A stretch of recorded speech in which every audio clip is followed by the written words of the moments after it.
नमस्कार, मैं हूं हृदय जोशी। उत्तराखंड में आई प्राकृतिक आपदा को 1 महीना पूरा हो गया है और हम हैं आज रुद्रप्रयाग में। मेरे पीछे आप देख सकते हैं ये अलकनंदा नदी बह रही है।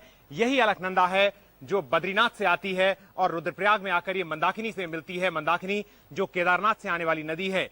तो इन दो नदियों के भव्य संगम का ये शहर है। लेकिन पिछले दिनों अलकनंदा हो या मंदाकिनी, वो बेहद गुस्से में रही हैं और 1 महीने बाद भी आज राज्य के हालात, चाहे तमाम कोशिशें हो रही हों, बहुत ज्यादा सुधर नहीं पाए हैं। लोग काफी मायूस हैं। राहत कार्यों की जहां तक बात है, वो राजनीतिक बयानबाजी या कमजोर ब्यूरोक्रेसी में उलझ कर रह गई है। पिछले दिनों यहां तक हुआ कि कांग्रेस की अध्यक्षा या यूपीए की अध्यक्षा कहिए सोनिया गांधी को इस पर अपना दखल देना पड़ा। मेरे सहयोगी दिनेश मानसेरा की रिपोर्ट।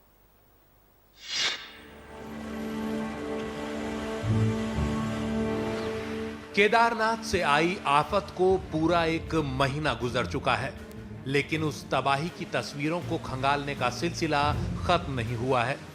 आसमान से जमीन पर निगाह रखने वाले इसरो के नेशनल रिमोट सेंसिंग सेंटर ने केदारनाथ और उसके आसपास की हादसे से पहले और बाद की उपग्रह से ली गई तस्वीरें जारी की हैं।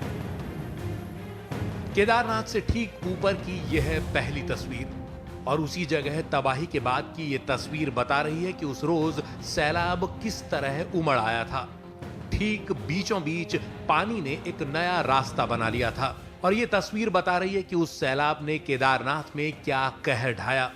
हादसे से पहले की तस्वीर से तुलना करें तो साफ दिखता है कि सैलाब किस तरह केदारनाथ के आसपास की इमारतों को निगल गया और इसी तबाही को और करीब से दिखा रही हैं ये तस्वीरें। इमारतों के साथ साथ हर ओर के रास्ते भी बह गए। केदारनाथ में तबाही मचाने के बाद मंदाकिनी में आया ये सैलाब जब घाटी में नीचे उतरा तो कई जगह बगल से गुजरने वाले रास्ते को खा गया। 7 किलोमीटर नीचे रामबाड़ा था तो मंदाकिनी ने सफाया कर दिया। रामबाड़ा में बमुश्किल कुछ ही लोगों की जान बची।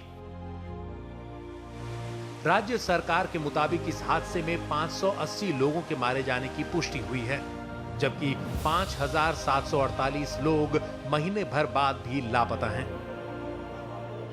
और टोटल मिलाकर के हमारे और बाहर के 5748 जो लिस्ट है, जो औपचारिकताएं हमने अपने राज्य के लिए आज कैबिनेट ने अप्रूव करी है, वो हम दूसरे राज्य सरकारों को भेज देंगे।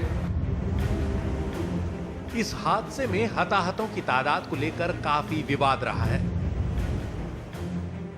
29 जून को खुद केंद्रीय गृह मंत्री सुशील कुमार शिंदे ये तादाद करीब 900 बता चुके थे। उत्तराखंड विधानसभा के स्पीकर गोविंद सिंह कुंजुवाल ने तो इसे 10,000 तक पहुंचा दिया था।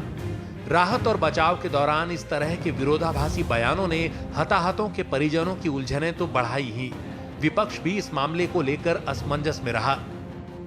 इसके साथ बैठे हम मुख्यमंत्री 3000 वाले के साथ बैठे, या जो आपदा मंत्री हैं, प्रदेश अध्यक्ष हैं 5000 उनके साथ बैठे, या विधानसभा के अध्यक्ष हैं जो 2000 से ऊपर आंकड़ा बता रहे हैं उनके साथ बैठे। हादसे के महीने भर बाद भी कई सवाल हैं जिनके जवाब पूरी तरह नहीं मिले हैं। जैसे केदार घाटी में मारे गए कितने लोगों के शव अब तक मिले हैं? शवों के अंतिम संस्कार में इतनी देर क्यों लग रही है? क्या जंगलों में अब भी कई लोगों के शव हैं जिन्हें निकाला नहीं जा सका है?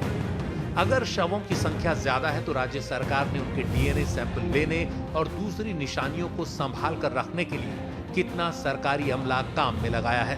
केदार घाटी में सोनप्रयाग और गौरीकुंड से ऊपर सरकार ने इतना पहरा क्यों बिठा रखा है? क्या राज्य सरकार कुछ छुपाने की कोशिश कर रही है? तबाही के बाद केदार घाटी में काम करना बेशक एक चुनौती है, लेकिन सरकार की घाटी में पहरेदारी, मीडिया और दूसरे लोगों को वहां ना जाने देने की मनाही संदेह की परतों को और बढ़ा देती है। दिल्ली से पलक बागला के साथ उत्तराखंड से दिनेश मानसेरा, एनडीटीवी इंडिया।